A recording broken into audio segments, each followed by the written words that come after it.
All right, so we are right here. Happy Halloween, working with pivot tables. Download this data file, and then we'll proceed.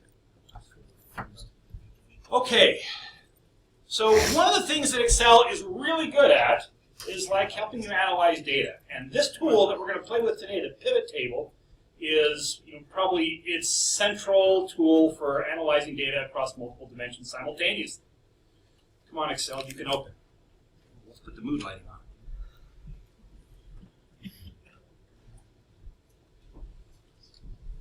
That's wonderful. At least the mouse still moves. Count your blessings.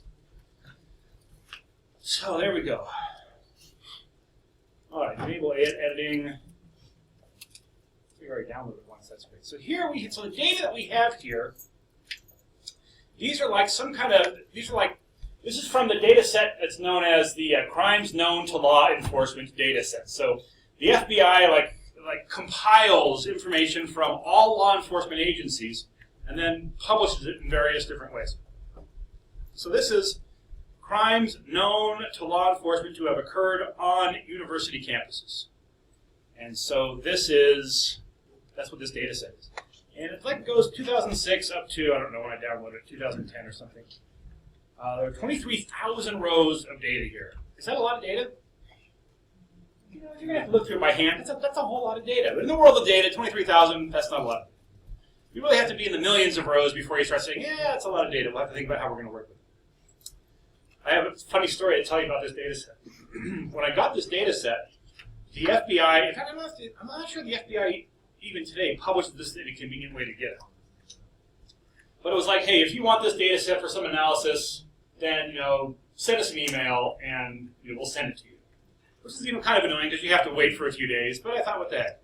So I sent them an email. Here's what I was surprised. They didn't just give me a link to download it. They sent me a DVD with this data, a CD or a DVD. Oh, this is just a few years ago. It's probably 3 or 4 years. Anyway, about 2 or 3 weeks after I got the disk, I had the data I was playing with. This is pretty good data. I got a call, and my phone has this beautiful little screen on it. It tells me who's calling. Call, and it said Federal Bureau of Investigation. Listen, when the FBI calls you, there's that little moment where you think, have I done anything wrong lately? So why is the FBI calling me? From time to time, the FBI will knock on my door. I'm used to that. What they're doing is they're doing background checks on my former students. This person's applied, for the FBI, and we want to make sure that he's not a terrorist. And so they come and talk to me, but they don't call. The FBI call. Dr. Allen, yes, this is Dr. Allen. Did we send you a disk with some data on it recently? I said, yes. I have it right here. They said, we inadvertently sent you our original. Could you send that back to us?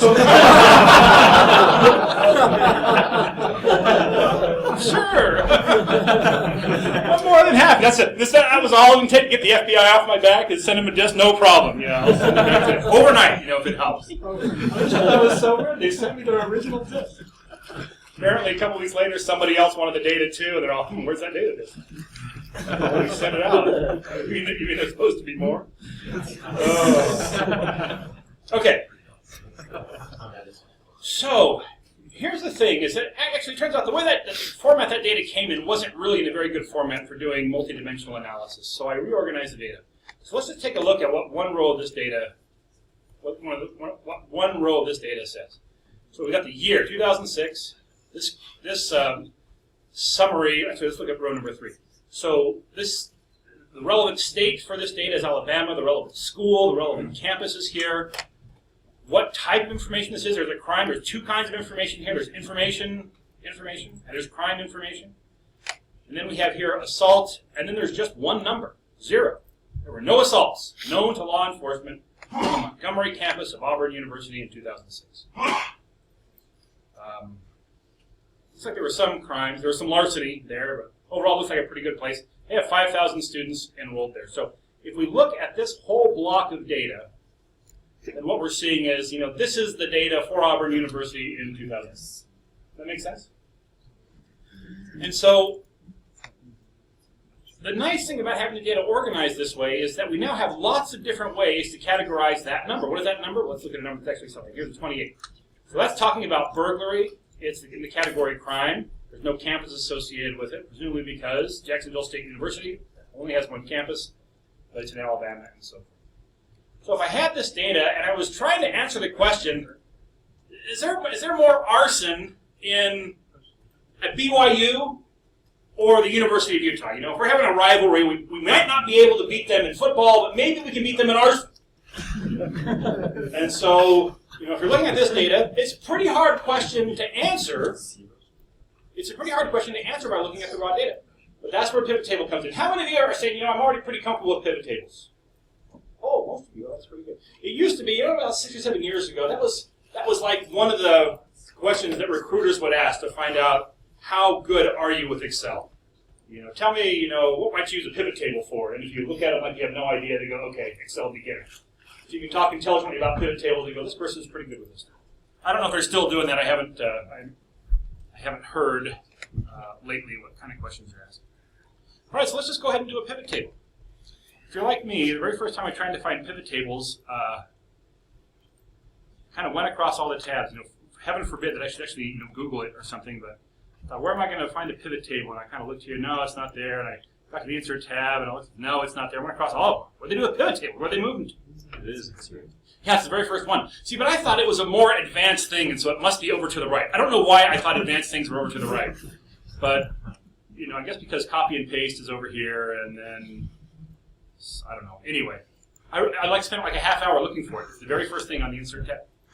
All right, so we'll choose insert pivot table, and it's going to guess at the data block that I want. And so as long as I didn't have multiple cells selected, it's going to highlight this whole set of data. That's great. Here's the data you want to analyze. That sounds super. Here's one of the neat things is that we can actually use Excel's pivot table tools that we can connect onto an external data source. So starting next week, we're going to begin with connecting onto a database. We can actually just point a pivot table directly at a database. Not even bring the data into Excel, just bring in the results of the pivot table into Excel. That's kind of nice as well. But we're going to work with the data that's here on the worksheet. Where do you want to put the pivot table? We'll put it into a new worksheet, so that's pretty good. So I'm not really making any changes here. I just said insert pivot table, and I'm going to say OK. Now, very first time, it must have been the late 1990s. The very first time I thought, pivot table is a new tool in Excel. Maybe I should learn it. I got exactly this far. And it didn't look as nice back then as it does now. I got here and I thought, oh, so that's a pivot table. I don't see what all the hype's about. You know, I had no idea what to do when I got to here. I kind of looked at it and I gave up. You know, I didn't have a problem I was trying to solve. I was just trying to learn the tool. I really gave up for about another 5 years before I had some data I had to analyze. Okay. So the whole idea behind the pivot table is that it's going to allow me to summarize numbers across multiple dimensions simultaneously. That's the idea. So I could summarize all these numbers. I could summarize all these numbers on my crime data sheet. You know, I could summarize this column. What would summing this column of numbers tell me? Or taking the average of this column of numbers tell me? In this case, it doesn't tell me anything, because I've got enrollment numbers. If the enrollment numbers weren't here, it was just crime numbers, then if I summed it, it could tell me the total number of crimes known to law enforcement in the data set. That would be interesting. But as soon as I say, you know what, I want to compare the total number of burglaries in one state to the total number of burglaries in another state, I'm in trouble. That's going to be a lot. So I'm going to have to sort and then kind of make a formula that summarizes just a portion of it. It would be a lot of work. And so the whole idea behind the pivot table is to say, well, we want to take that work out for you. So let's do this. Let me begin by bringing on something to summarize. Let's take the value, that's the number column, and I'm going to drag it down here to the values block. So these are the 4 blocks that I use to set up my pivot table. So I'm going to take the value and drag it down here to values. And it gives me the sum. So this is the sum of all crime and all enrollment at these schools. It's a number that doesn't really mean anything. Interestingly, one of the things I can do, let's just take a look at this filter. So I could come to my, is it type? I think it's type. Yeah, I can come to type. I'm going to put that as a filter for this pivot table, and that should give me a choice right up here in the very top. what the filter does is it allows me to say, I don't want to summarize all these records. I only want to summarize some of them. Well, which ones do you want to summarize? That's what the filter does. I want to summarize only crime data. And so now I have the sum of crimes. Or I could change it. I want to see the enrollment. That's information is my enrollment data. Anyway, that's how many students are enrolled. So having one number show up here, not such a big deal. So, but I have yet rows and columns to work with. So let's do this. Let's take my school, and let's bring the school as a row.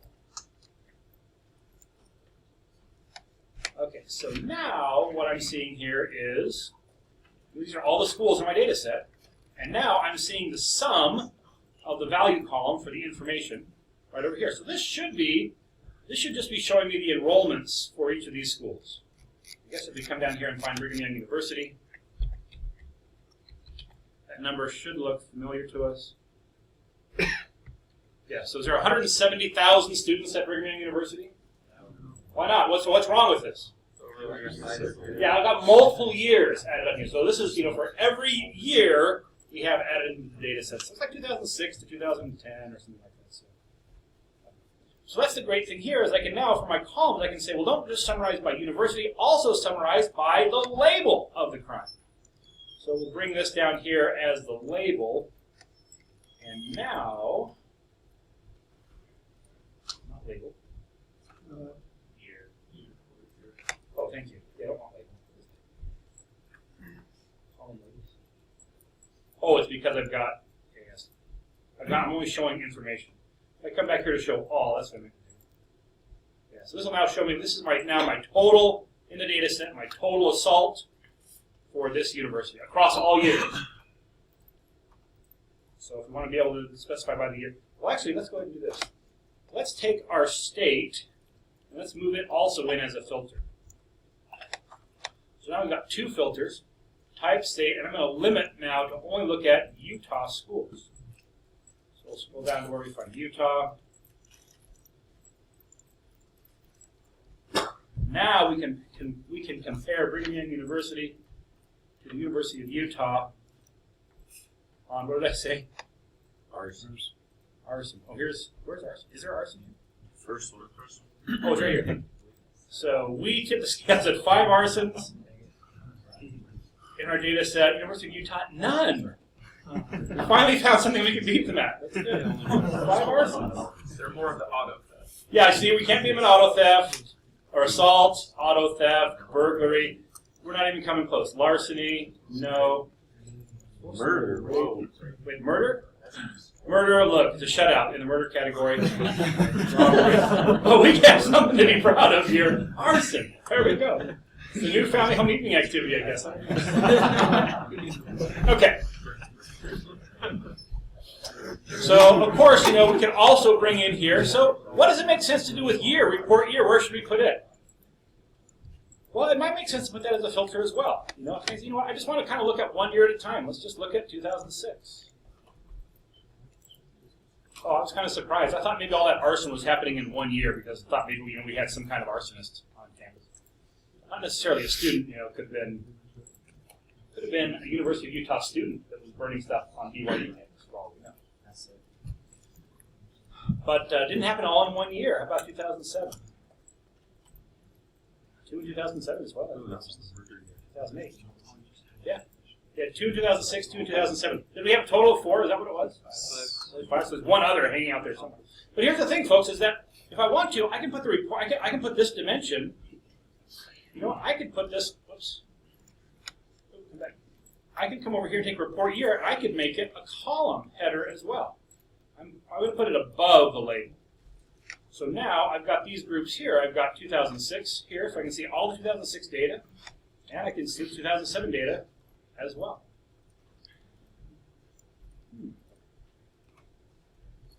I wonder if I can also bring, I just don't know this. Can I bring in the label also as a filter? I don't know if it would show in both places. No. But I can come in, if I really am just interested in my arson across those different dimensions, I can put arson as a report filter. Now I can break those, I can break my arson out across the others.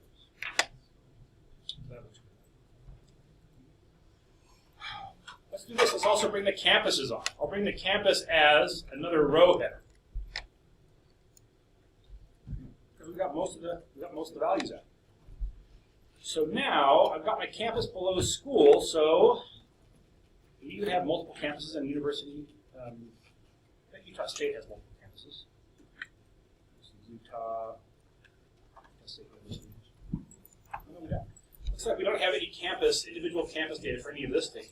So let's change to Texas. So we'll change state over here to Texas.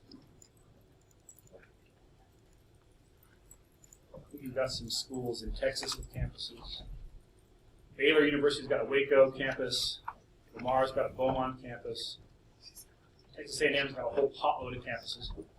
So here's the thing: is that we don't have to have this expanded. Like if it's here, I can right-click. We can do it on any one of these labels. I can choose Expand, Collapse, and I can collapse this entire field. And so that now takes me right back where I was before. It's just showing me the campuses, and it's showing me the colleges, but I can now drill into the campuses. So when I come down here to Texas A&M, I should be able to expand that one out and then have it show me the detail that supports these numbers. I'm wondering, if any of you are still with me, because most of you told me you're already pretty good with this stuff. For those of you who weren't, this is kind of the groundwork that we're working on. So today isn't really about using pivot tables. What is it? About automating pivot tables. So, and there's some things about this that are a little bit unexpected, if I can remember. So, let's go ahead then and record ourselves creating a pivot table that's like this. So we've got type. Actually, let's leave the type out. We'll just have the state and the label up above. We'll have our university and our campuses, and then we'll have our year over here. All right, so back to crime data. Start recording. My developer tab. Record macro. Make pivot. Good name for pivot table. Macro. And I'll just go through that process again. So I'm recording. I come to Insert, Pivot Table. Say OK. And then we'll just drag these things on. So I'm going to make, what did I say? Report year is my column. Value is my value. My row is going to be my school and then my campus. I'm going to put the state as a filter and the label as a filter.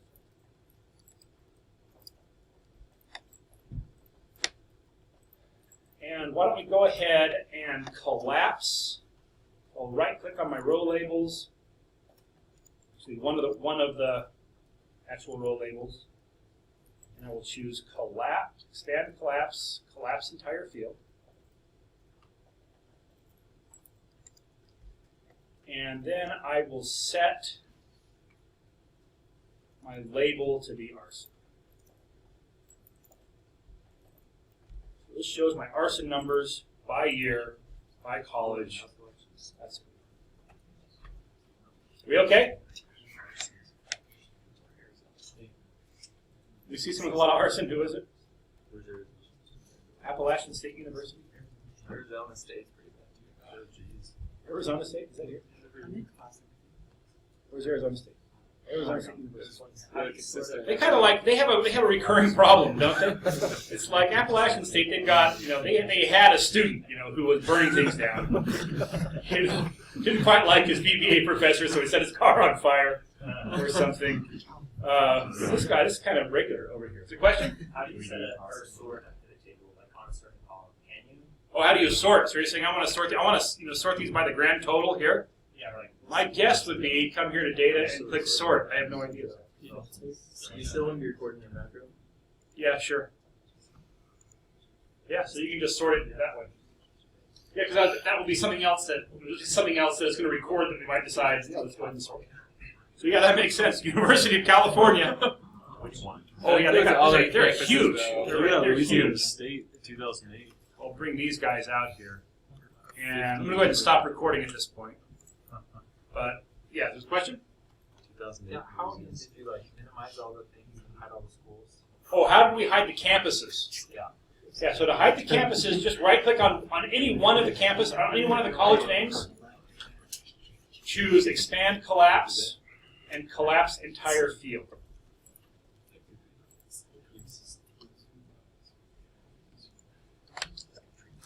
Yeah, so who's the... It doesn't look like the University of California has a really bad, I think this one, Berkeley in 2007. Well, yeah, Berkeley's kind of heavy. Louisiana State. It's like the whole free speech movement. You know, free speech, and no, not so much more free speech at Berkeley, but we're going to light things on fire. Someone say something about a different one? Louisiana State, 2008. 2008. Holy cow! Did they? Did someone know if that's true? Did they? Is this when they won the national championship? Yeah, it is. Well, we won! Set something on fire! I'm still recording. Okay. All right, let's go take a look at the code then. It's so much better to have interesting data to look at than data that's not so interesting. Oh, modules. Here we go. Module. So here we have make pivot. It's really pretty ugly. It turns out we can write code that is so much better when this stuff gets recorded. So let's just kind of talk through and take a look at it. So here's the first thing. We selected a cell. We added a sheet, right? So this is actually making it. We're going to be putting this on a new sheet. And then we're going to all the pivot tables. Let's take a look. Here's the line here I want to take a look at. Do I need to make this a little bit bigger? Can you see that okay? Anyone saying I should make this bigger? It's okay. All right. So with the active workbook on a particular worksheet. Now, immediately when we look this far, we should be able to see that this macro's got a problem. What's the problem with this macro right now? If I try to run this again, what's the problem? Yeah. When I add a worksheet, what's the name of that worksheet going to be? I don't know. It's not going to be sheet 1. I already got a sheet 1. And so this is kind of already busted. We'll see how to work around that. So with a particular worksheet, on that worksheet, there's a collection called pivot tables. And we're now going to manipulate one of those pivot tables. Which one? Again, this is like hard-coded. That got called pivot table 1. So we're going to have to kind of code our way around this as well.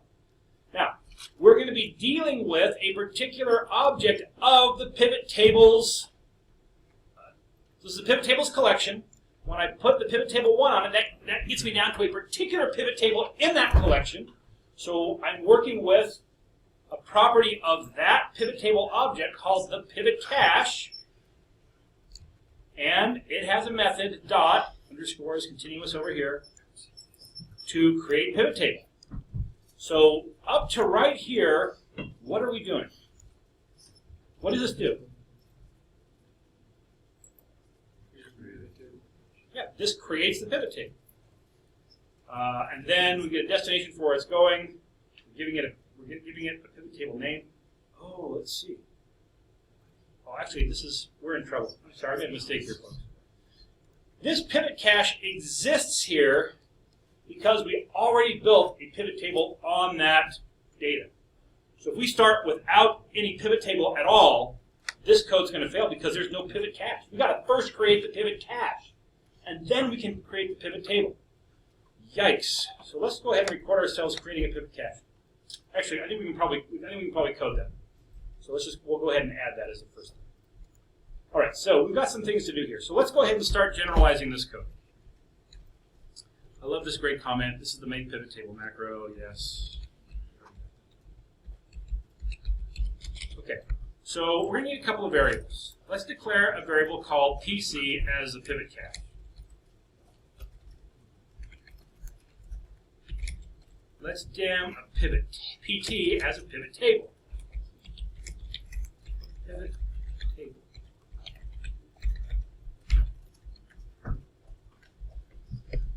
Okay, let's dim a variable to keep track of our worksheet. Dim S as a worksheet.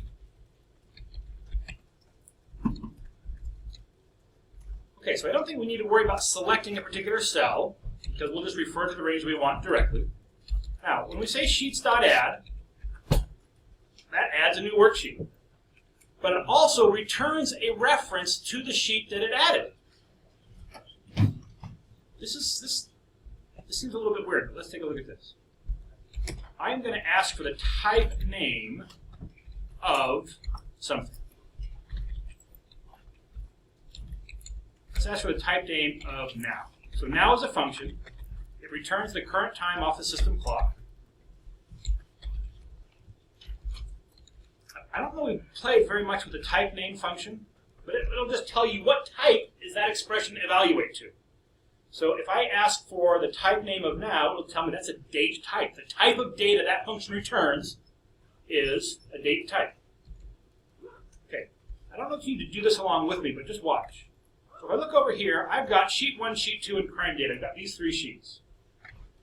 I am going to ask for the type name of sheets.add. Does someone want to kind of explain in English what this is going to do? I want to take a guess at that. I mean, I'm glad to tell you. Think about that for just a second. Remember, type name tells me the name of the type that the expression evaluates. Go ahead. It'll tell you the type of the value that sheets.add returns. Yes. Sheets.add, if sheets.add returns a value, this will tell me the type of that value. First of all, to know what type it returns, it has to go do whatever sheets.add does. What does sheets.add do? It adds a sheet. So I'm going to run this line, and it's going to give me a new sheet here, but then it's going to tell me what, if it returns something, it'll tell me what type did it return.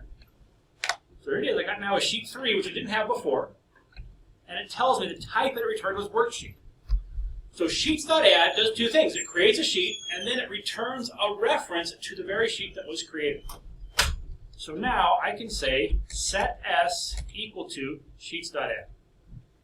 Now that creates a sheet, but importantly, it gives me a handle to the sheet that was just created. Now I can do what I want to with sheets with this sheet, sheet S. I've got a reference to that newly created sheet. I don't care what the code name of it. I don't care what the name of the sheet is. I've got a handle that refers directly to that sheet. Are we okay with this idea? How many of you are going, I totally already knew that before we got here? Okay, good. How many of you are going, I still totally don't get it, even though we just talked about it? So this is really an interesting idea. Remember that what an object variable is. What a variable is. It's a location in memory where I can put a value. That's what a variable is. It's a location in memory with a name that I can put a value. If I declare something as an integer, I can just, it has some variable name, I can put an integer value at that location in memory. So what is an object variable? It's just a value, a single value in memory. What is an object variable?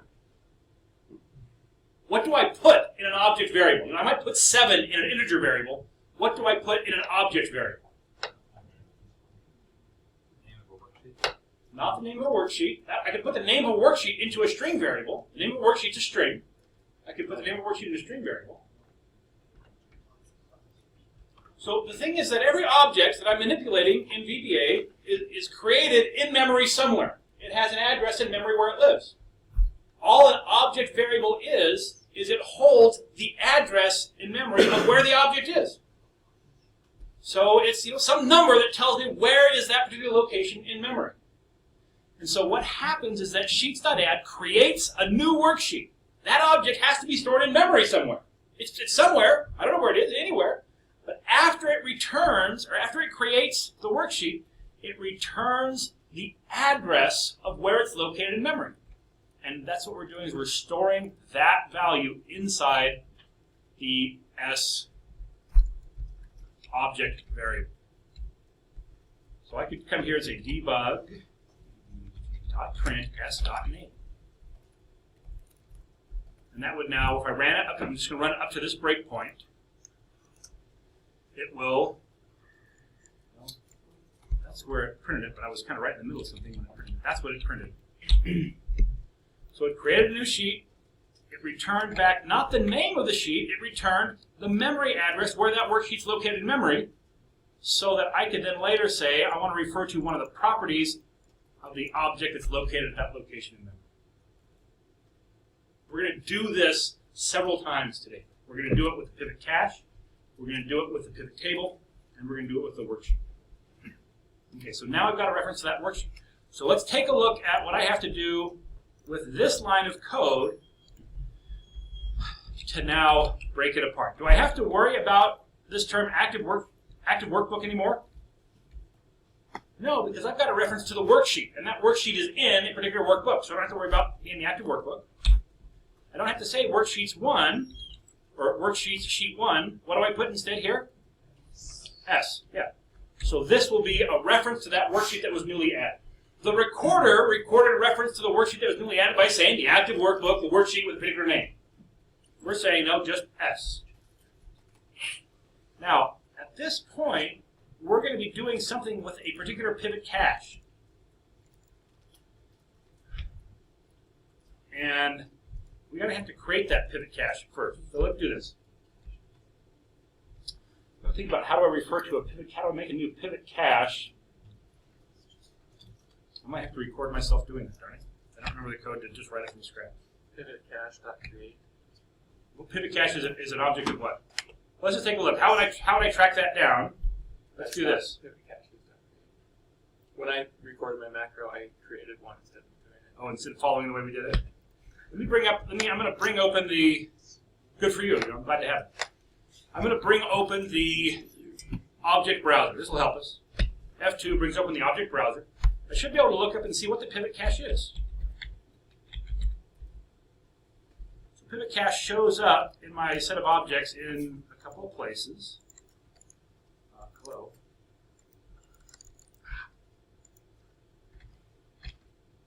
That's wonderful. Oh, did it really? Yeah. What did I do? Force close Excel. I had to force close this thing. If only I had remembered that the way you remembered that. Right click. Right click's not doing it. Scroll's not doing it. Escape, enter. What else can I try? Control rate.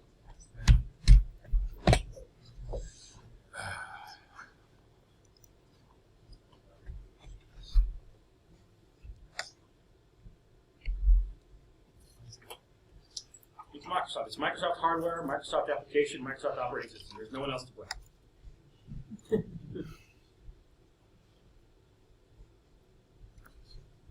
All right, folks, I'm going to run through this really quickly. Stay where you are. And if you have a Microsoft Surface Book, don't open the object browser. Did anyone else do that with the Surface Book? Did you do it? I did.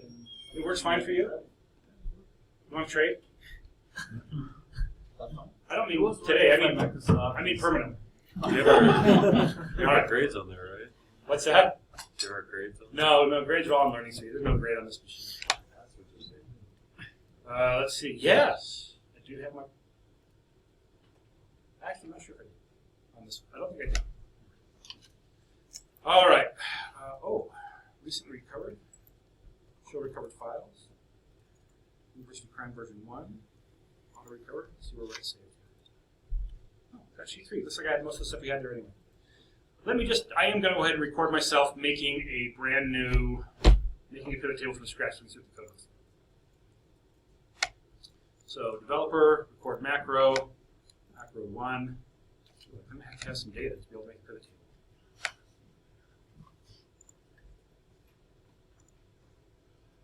I don't need a whole lot of data to make a pivot table. I need some. Insert, pivot table, that would be great. And stop. Alt F11. Book 2's got a module. Activate. Paste some data. The active workbook has a collection of pivot tables. Let me just bring this line over because this is the line that we would have if we recorded that thing from scratch. I'm going to close some of these. Let's say book 2. Let's hope it stays on the clipboard.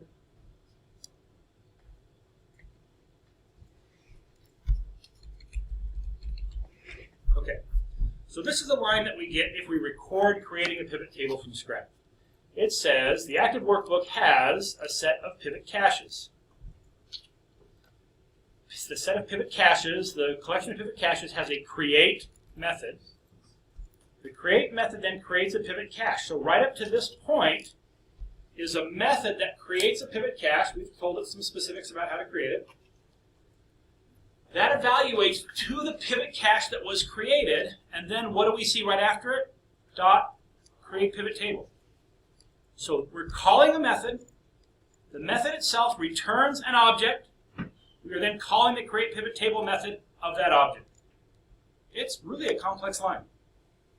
But let's go ahead and do it then we'll just kind of break it out. Question? What happens if you create the pivot cache, but there's already an existing pivot cache in the workbook? The question is, what if you create a pivot cache and it's already got one there? I mean, should we be checking to see if that pivot cache is already there? What I've found out is that it doesn't cause an error. It doesn't seem to proliferate your pivot caches if you run it over and over again. It's like it can figure out, you know what, we already have a cache there, and we just return the reference to that one or something. Perhaps we can kind of play with that at the end and see if we can get some more insight into that. I'm not exactly sure. Okay, so let's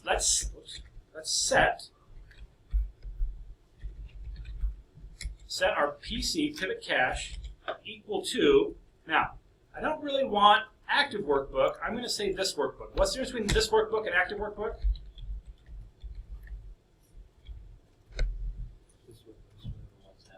This workbook is the workbook that contains the macro that's running right now. I'm running this macro. It is in a workbook. That's a reference to the workbook that contains the macro. I could have a different workbook active while that macro is running. And so if I want the active workbook, I refer to active workbook. But hey, I'm writing this for this workbook, so I'll use this workbook. Pivot caches dot create, and I'm going to pass it these same parameters.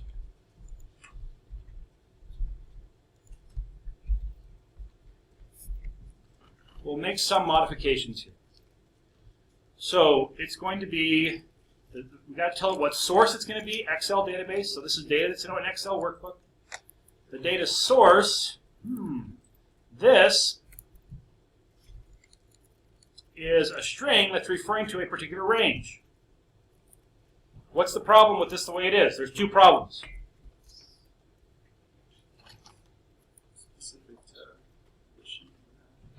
Yeah, it's specific to this sheet. I guess I'm okay with that. Sheet 1. Oh yeah, it's not sheet 1. I created this on a brand new worksheet. This is the name of the worksheet that contains the data. And so what should that be? That should be my crime data sheet. Now here's the problem. What about this particular range? What happens if I bring some more data in here? The whole idea that I might want to automate the creation of the pivot table is because I'm going to bring in some more data and I'm going to want to update the pivot table. So I need some way to be able to figure out what is what's the range of data that I'm dealing with, that I'm interested in. You use region? Yeah, it's actually current region, absolutely. So let's refer to this as the sheet. Actually, I've actually given the sheet an object name. Here it's called data. Have we seen how to do that in this class? If I select these sheets, I get some properties of the sheets. And here's sheet 1. This is the code name of the sheet. It's called sheet 1. Here, the code name of the sheet is data. You can change the names of your sheets right here. But that's the object name of that sheet. I have an incoming call. It's from Utah. Stop listening.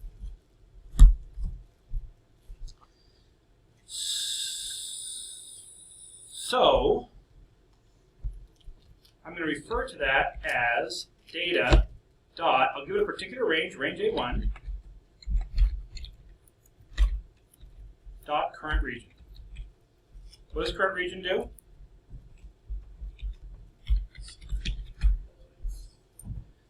It doesn't select everything that's in contiguous data cells. It just refers to it. If I wanted to select it, I'd say dot select. Here I'm just printing the address of it. And so that would be the data range that I'm interested in. Now, this is showing as a string but I think I can actually plug in the range itself here. If not, we'll have to format that string, but I'm pretty sure I can just push past the range. And so that should create the pivot cache. That gets us to everything to right here in our example statement. From there, we're creating a pivot table and passing it some information.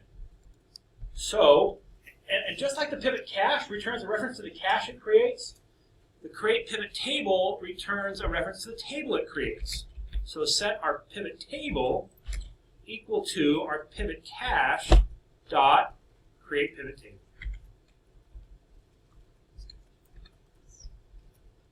Now, here's something interesting. There were parentheses around the arguments for the create statement of the pivot caches. Why are there no parentheses around the argument here? We have a whole argument list here. We got parentheses around one and no parentheses around the other. This is a really confusing thing about VBA. Here's the reason. Because we're doing something with the value that gets returned, what does the create statement of the pivot caches collection return? It returns an object of type. It returns an object, a reference to the, help me out here, folks. It's creating a pivot cache. The create statement here creates a pivot cache. It then returns a reference to, it's exactly analogous to what happens here. This creates a worksheet and returns a reference to the worksheet that it created. This creates a pivot cache, and it returns a reference to the pivot cache that it created. Because I'm doing something with the return value of that function, I have to put parentheses around the argument list. There's a more detailed explanation for why you need them there, and you don't if you're not going to use it. But at this point, just believe me, because I'm doing something with the return value, I put parentheses around. Am I doing anything with the return? First of all, does create pivot table return a value? It returns a reference to the pivot table that was created. But because I'm not doing anything with that value that came back, it's just, the value comes back, I don't capture it, it's just evaporating, it's just gone. I don't put parentheses around the argument list. But in this case, I'm wanting to capture that return value. And so even though this one does not have any parentheses around the argument list, I'm going to add them.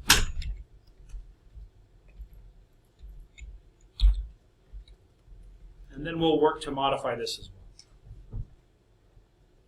So we're going to bind our pivot table variable onto the result of the create pivot table method of the pivot cache object. The destination says, where are we going to put it?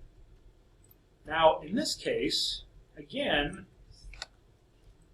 I'm going to run it to here and make sure that that works okay with having an object reference rather than a string reference.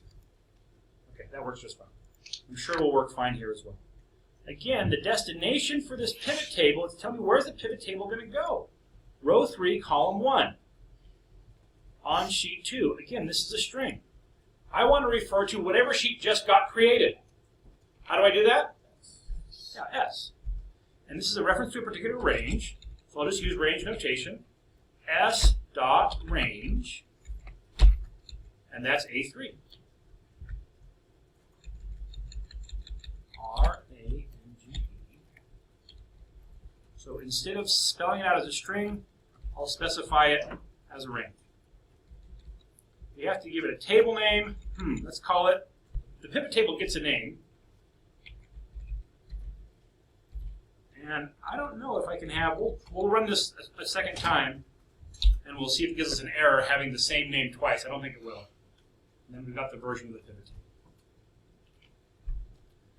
Yikes. So that then is going to give us, created both a pivot cache and a pivot table, and we should no longer need this statement here. And it should be on that newly created sheet. I'm going to put a breakpoint on this next line. Again, this is also one that we've written around by now. And I'm going to run that, and that should give me a pivot table on a newly created worksheet. Let's take a look. Yeah, so I've got a sheet 5 now, and here's a pivot table. If I click on it, it should give me the ability to kind of build this. So far, so good. Okay. If your code isn't generating a new sheet with a pivot table on that sheet, now would be a good time to let me know, and we'll pause and kind of get you going. Cameron is no longer with us. I like this stuff. Okay. All right. And again, this is the prior statement that did that. It now selects that particular sheet. Do we need to select that sheet? It's already the active sheet. When I said sheets.add, that made it the active sheet. So we won't need to select the sheet. I'll get rid of that line. Should we select cells 3.1? What does that do? What does selecting row 3, column 1 do?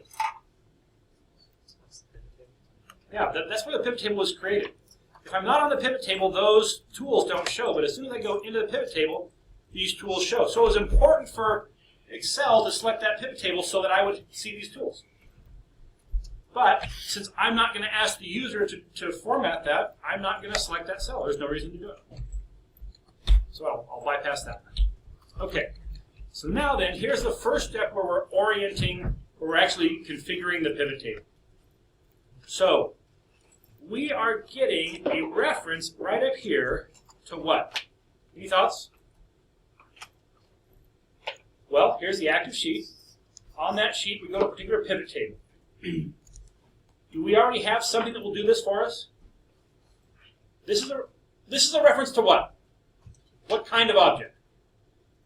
A worksheet, a workbook, pivot cache, pivot table, cell, what? It's a pivot table. It says look on the active worksheet, and there's a collection of pivot tables. Go to a particular one.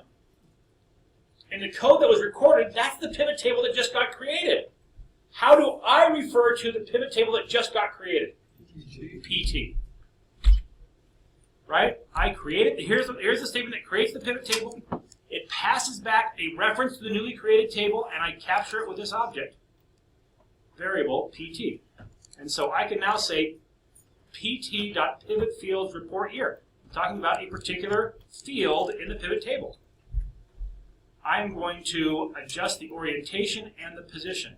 Now, it seems strange to me that they're actually orienting the position because there's only going to be one there. What position is it going to be? It's going to be in the first position. There's no reason to do that. So I'll get rid of this line. But I do need to tell it, hey, it has an orientation. It's going to be a column field. Is there any reason for me to have a with statement now at this point? No, it's just one statement on the inside. So I'm going to pull off the with statement, and I'll bring that line up and get rid of the end with. This then is going to put the report year as a field, a column label.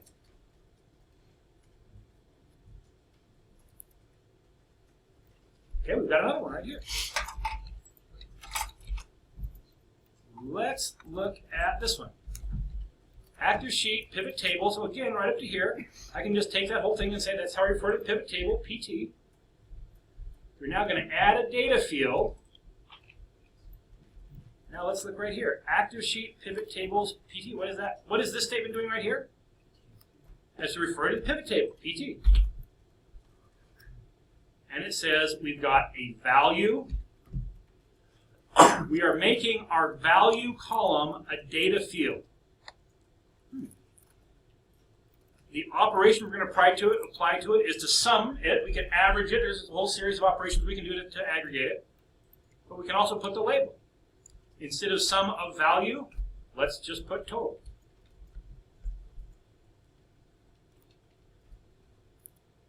That looks great. Let's look at the next one.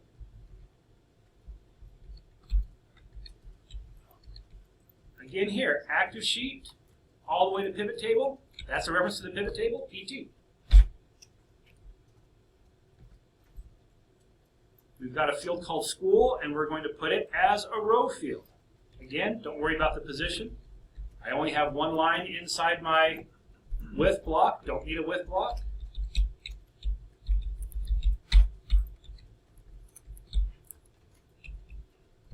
We are really simplifying this code. Now in this case, we're doing the same thing again.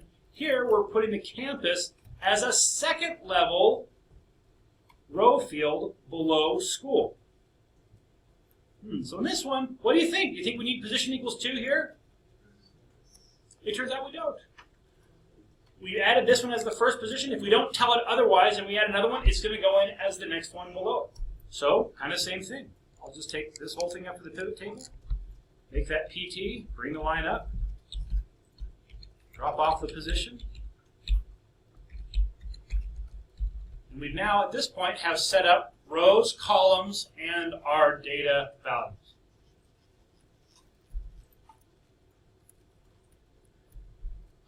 Let's look at the next one. It just doesn't stop. What did we do? Oh, we made some field filters. With the pivot table, we're making the state a page field. Same action.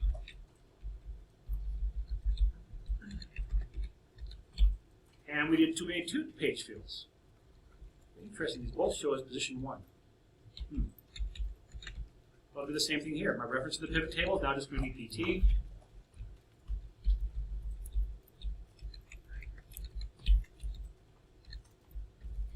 It was some insult when I was in 2nd grade. You're PT. I had never ever found out what PT stood for. Anyway, I'm pretty sure it wasn't a pivot table. Okay, so that's really the part that I wanted to do, and then we tried some other things. So let's go ahead and run it to there and make sure that it generates a pivot table that looks somewhat like what we generated. Yeah, there we go. We've got sheet 6 now, and it's running all that data. We haven't collapsed yet. What else did we do? We collapsed and we sorted. We collapsed the whole row, sorted, and we expanded one. So let's go take a look at the code and see what it takes to do that.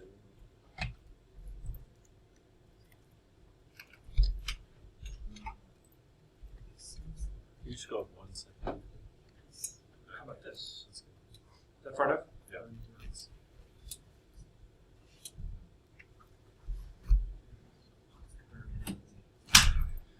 All right.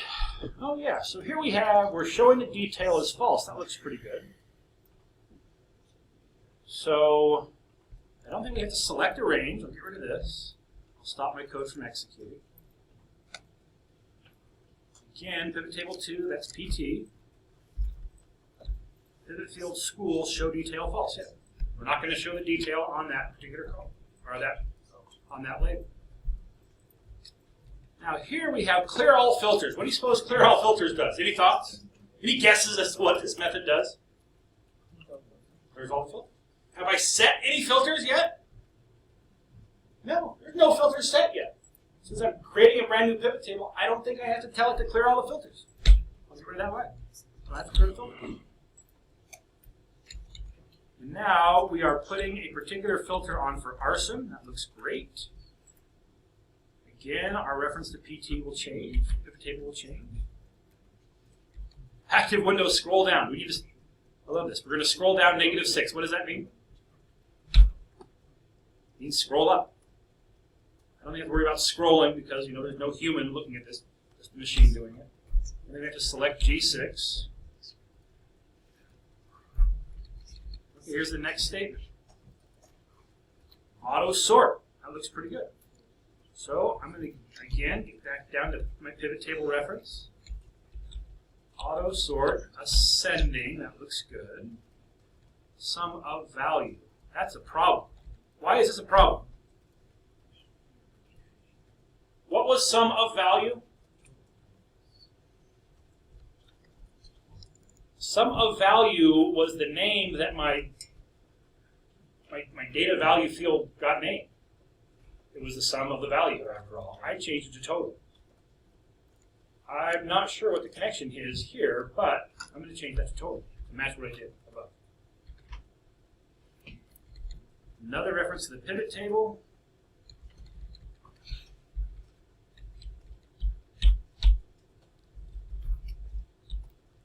Pivot column axis, pivot lines, 6. I have no idea what that means. We're sorting total. Maybe we'll get some help. I'm going to backspace over that one, hit the comma again. No help. I'm not sure. I'm so unsure about it, I'm going to run it and see if it actually works for that one. Did an error. Doesn't seem to have sorted. Oh, yeah, it's sorted in ascending. I didn't want it sorted in ascending. What did I want it? Now I want it sorted in descending order. So I think that's exactly what happened. I sorted it in ascending order, and then I sorted it again in descending order. Is that what this one says? I don't quite see it. Oh, there it is, XL descending. So listen, I'm going to bypass that, and I'll just do that right the first time. And this next line I don't need.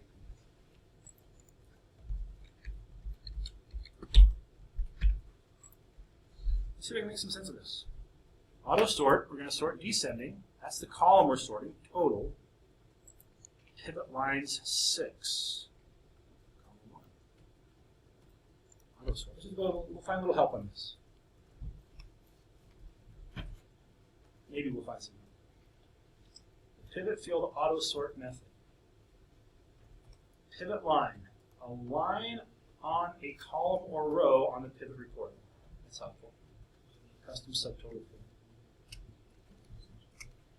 It's times like this, I wonder why you even ever press help. Okay. Column 6 specific. 1, 2, 3, 4, 5, 6. No, I think I was sorting on, well, I was sorting on column G, but maybe it doesn't count the labels. Maybe it's just counting the data.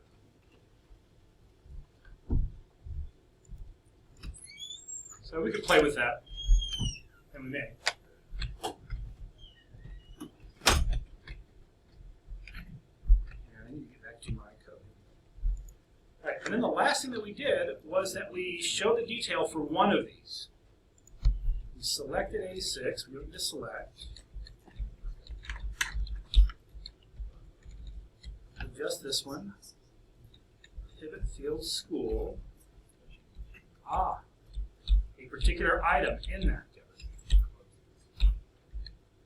Okay, so in this case, if we're thinking about generalizing this, what's the problem? Well, this may be exactly what I want. But when I actually expanded that column, what was I doing? Or expanded that data field. Why did I pick the University of California to show?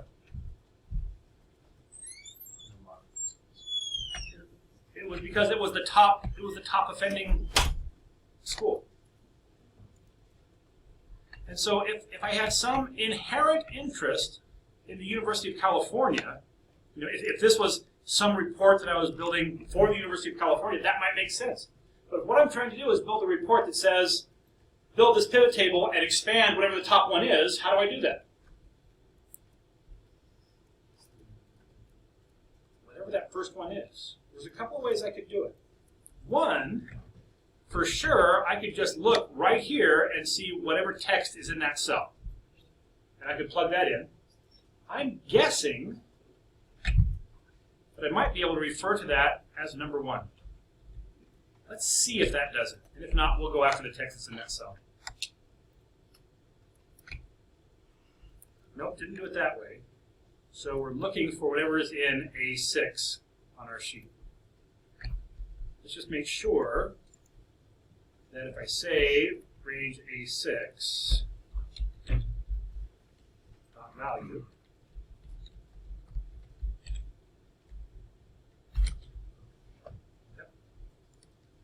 so we should be able to plug that in. Whatever one's sorted up to the top, now we're just going to plug that value in and say that will expand our top.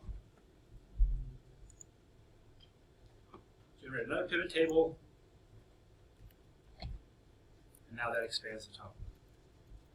So now, as the data change, regardless of how that affects our overall numbers, this should produce that pivot report in just the way we've done. Questions here, folks?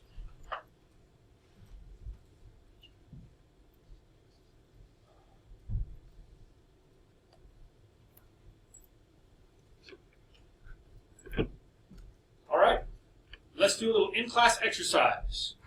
What I want you to do is modify this code, make another sub-procedure, Don't record yourself doing it. It'll generate this hideous code.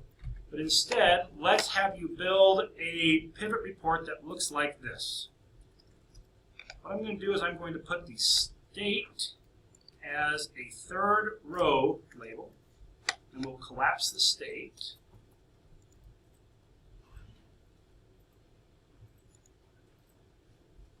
So now we've got it at the state level. And I'm also going to put on label, instead of being a filter, I want it to be down here before, or I want it to be after the year. And we want to collapse the year.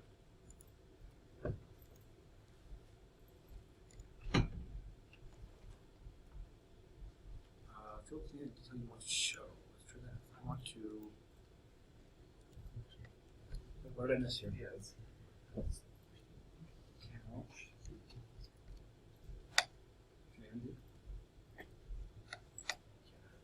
I want to show the label, so I want to see the year first and the label underneath it.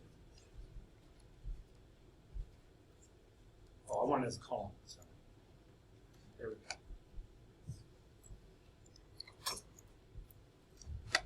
So we should be able to collapse the year. There we go.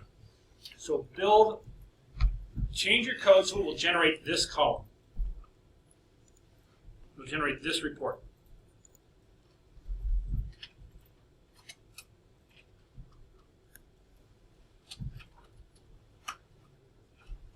Make a copy of your code. You've got one that works just fine.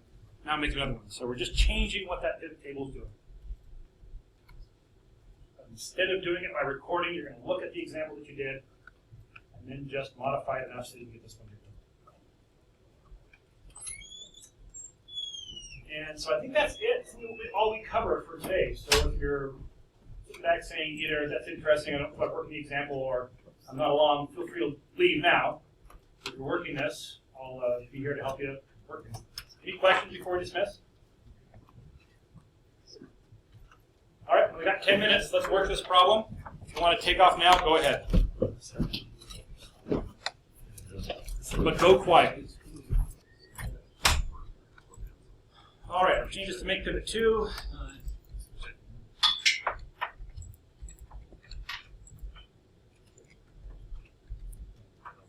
Okay, so I think instead of having the state as a field, I want the state as my first row. So I'm just going to copy my school and change that to be state.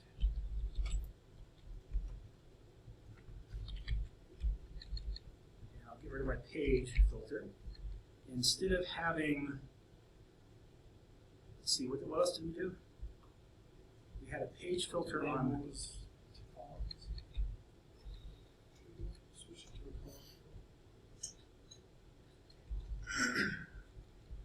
Yeah, which one? Report year is a column field. Values not it. State, school, campus. Oh, label, here it is. Bring that up, and we're going to put it above the other column field. And the year we put it below. And so this should be a column field. And then we were collapsing at what level? So where do we collapse? The tables, show detail false, here it is. So we're going to collapse at the state level.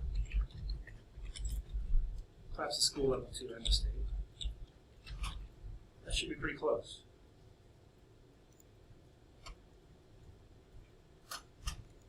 This is the current page. We'll set that to arson.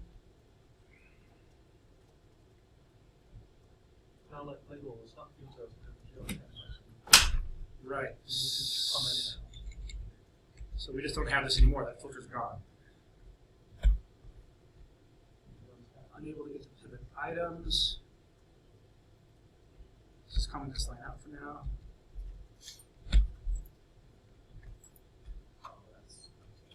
And so that has built that report pretty close to what I asked for. Maybe just what I asked for.